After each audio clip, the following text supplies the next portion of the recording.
हमारे वीडियो को सुनील राजपूत 27 चैनल को सब्सक्राइब कर ले। और ऐसा ही मैं वीडियो बनाने रहता हूँ। और अभी शुरुआत है इसलिए मतलब थोड़ी ऐसी वीडियो आ रहे हैं, पर आगे देखो होता है क्या। इसलिए अगर वीडियो पसंद आए तो लाइक जरूर करें।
चलो शुरू करते हैं।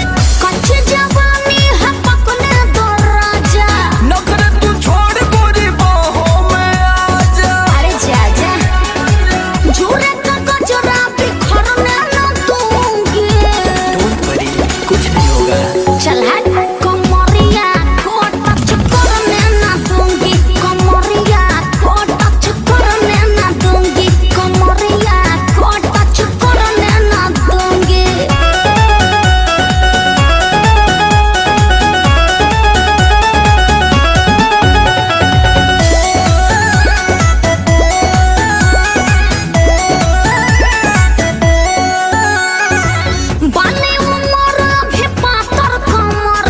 जोश में जवानी के पागल समर है। अरे बाप रे बचा दो।